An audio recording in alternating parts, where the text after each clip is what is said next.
रामकिशन के घर। आज फिर से खाली हाथ आ गए आप। अरे घर में सारा राशन खत्म हो रहा है, बच्चों के स्कूल की फीस भरनी है, घर का किराया भी देना है, इतने सारे खर्चे करने बाकी हैं। लेकिन आप हैं कि दूसरा कोई काम करना ही नहीं है आपको।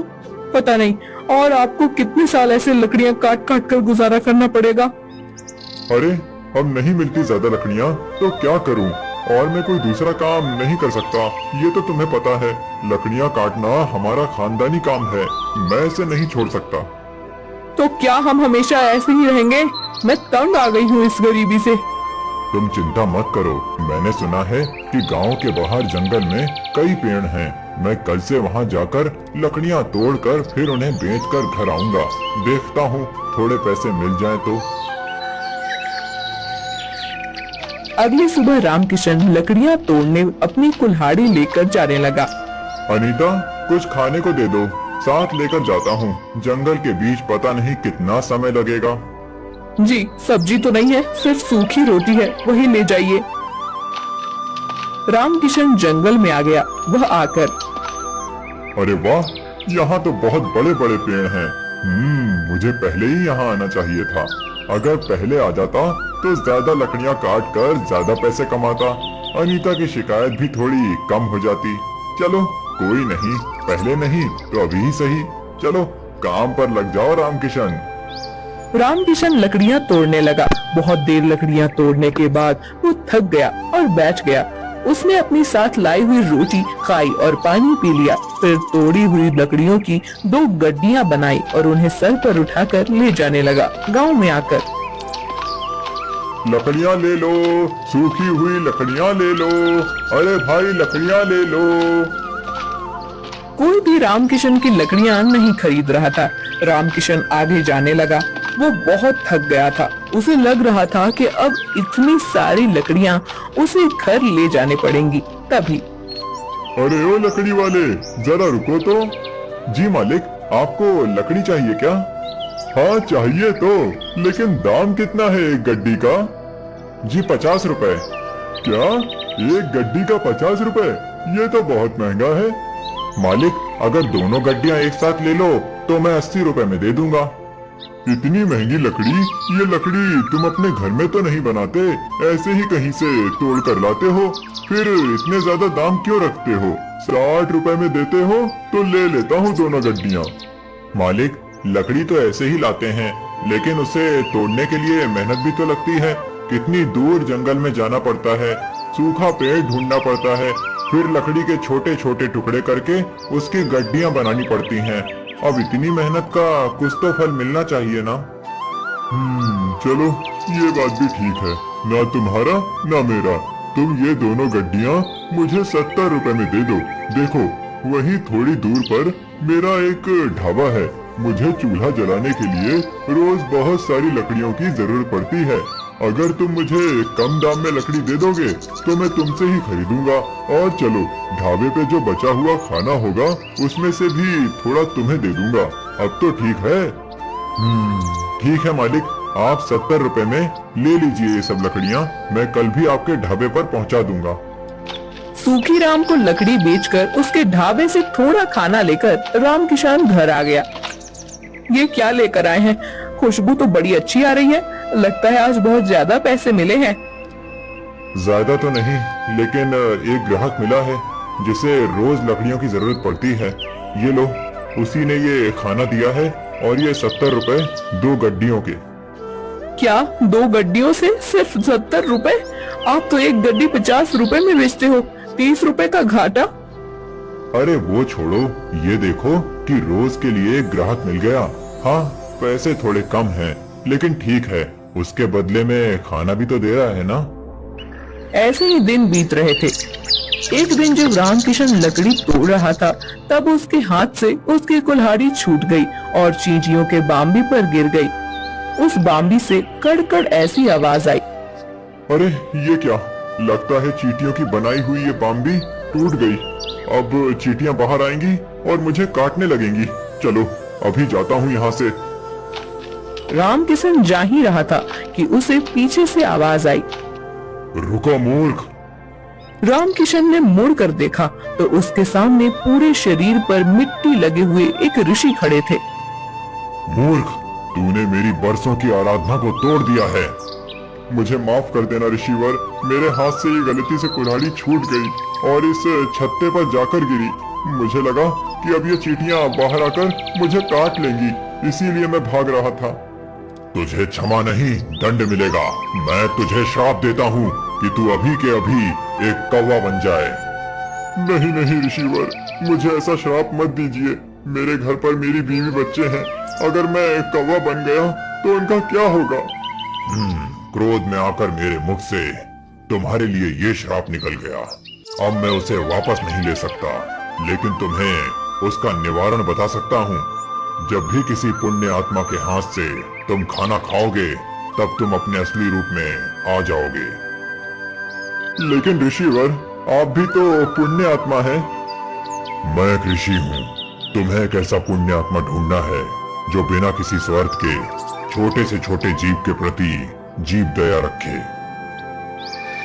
ऋषि के श्राप की वजह से रामकिशन कौवा बन गया। कौवा बनते ही रामकिशन हवा में उड़ने लगा। हे भगवान, ये सब क्या हो गया? अब मुझे कहाँ मिलेगी ऐसी पुण्य आत्मा? रामकिशन उड़ते हुए एक नदी के किनारे पहुंचा। वहां उसने देखा कि कुछ लोग काव काव ऐसे बोलकर कौवे को बुला रहे थे। उनके सामने खाने की चीजें रखी थी। अरे वाह, लगता है ये लोग कौवे को बुलाकर खाना खिला रहे हैं। चलो जाकर देखता हूँ, शायद इनमें से ही कोई वो पुण्य आत्मा हो। रामकिशन वहां आकर थाली में रखा हुआ खाना खाने लगा। अरे ये क्या, इन लोगों ने तो खुद मुझे बुलाया था। वैसे तो लोग कौवे को देखकर उड़ा देते हैं। मैंने तो यहाँ खाना खा लिया, लेकिन फिर भी मैं कौवा ही बना हूँ। चलो कहीं और जाकर देखना पड़ेगा। रामकिशन वहां से उड़कर आगे जाने लगा। आगे जाकर रामकिशन सूखी राम के ढाबे के पास चला गया। अरे मैं कितना बुद्धू हूँ। सूखी राम तो रोज मेरे और मेरे परिवार के लिए खाना देता है, तो उससे बड़ी पुण्य आत्मा तो कोई और हो ही नहीं सकता। देखता हूँ कि कब सूखी राम बाहर आकर खाना डालता है। उसके हाथों का खाना खाकर तो मैं तुरंत ही फिर से इंसान बन जाऊंगा। रामकिशन वहीं एक पेड़ के टहनी पर बैठकर इंतजार करने लगा। कुछ देर के बाद सूखी राम हाथ में कुछ थालियां लेकर आया और उसने उन थालियों को बाहर धोने के लिए रख दिया। सूखी राम के जाते ही रामकिशन ने वहां आकर थाली में बचा हुआ खाना खा लिया, लेकिन फिर भी वो वैसे के वैसे ही था। रामकिशन उड़ते उड़ते ऋषि के पास आया और ऋषिवर, आपने तो कहा था कि मुझे ऐसी पुण्य आत्मा ढूंढना है जो किसी भी जीव के प्रति जीव दया रखे। आज मुझे नदी के किनारे कुछ लोग दिखे जो कौवे को बुला बुलाकर खाना दे रहे थे। मैंने उनके पास जाकर उनकी थाली में से खाना खा लिया। फिर मैं सूखी राम के ढाबे पर गया। सूखी राम तो मुझे रोज खाना देता है। वो सारी थालियां पंछी, कुत्ते, बिल्लियों के लिए रख देता है। मैंने उसकी हाथ की थाली से भी खाना खा लिया, फिर भी मैं इंसान क्यों नहीं बना? बेटा, तुम जिन लोगों के बारे में बात कर रहे हो, उन दोनों के दिलों में स्वार्थ की भावना थी। पहले तुम नदी तट पर गए। वहाँ के लोग उनके किसी परिजन की आत्मा की शांति के लिए श्राद्ध कर्म कर रहे थे। उसमें उनका स्वार्थ था कि उन्हें पितृदोष न लगे। वहीं सूखी राम कुत्ते, बिल्ली और पंछियों को जो खाना छोड़ता है, वो बाकी लोगों की खाई हुई थाली में बचा हुआ होता है। अगर सूखी राम के मन में जीव दया होती तो वो उनके लिए अलग से थाली बनाकर रखता। इसीलिए वो दोनों भी पुण्य आत्मा नहीं हो सकते। तुम्हें और खोज करनी होगी। ऋषि की बात समझकर रामकिशन फिर से पुण्य आत्मा की खोज में उड़ने लगा। गांव से बहुत दूर उसे एक छोटा सा झोपड़ा दिखाई दिया। झोपड़े के छत पर जाकर बैठ गया। उसने देखा कि उस झोपड़े के आंगन में पानी और अनाज की छोटी छोटी कटोरियां रखी हुई थी। तभी उसे कुछ आवाज सुनाई दी।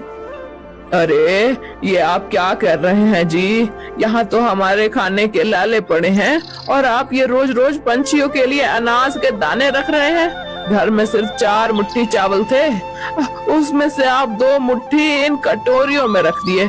अब हम क्या खाएंगे? मुझे पता है कि घर में अनाज नहीं बचा है, लेकिन जब खुद का पेट भरा हुआ हो तब भूखे को खाना खिलाने में क्या मजा है।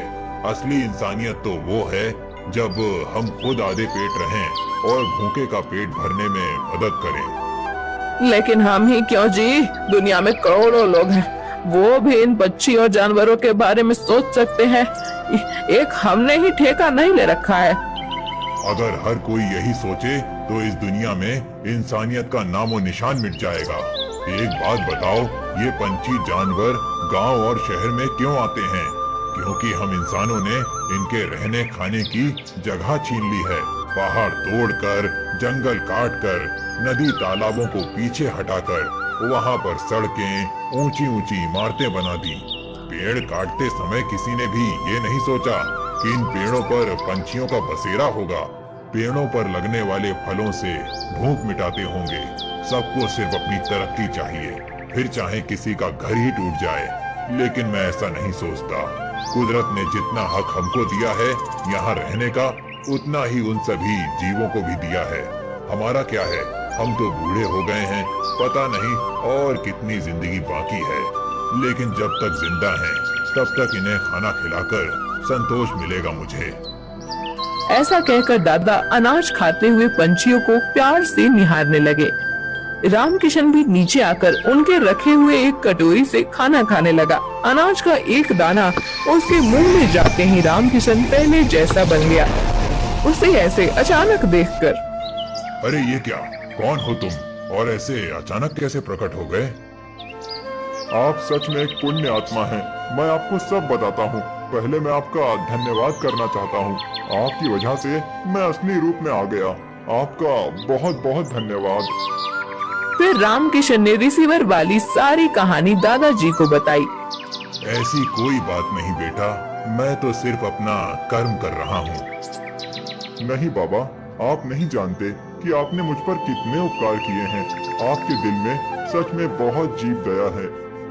रामकिशन खुश होकर अपने घर आ गया। उस दिन के बाद रामकिशन बहुत मेहनत करके तरक्की करने लगा। धीरे धीरे उसके अच्छे दिन आ गए।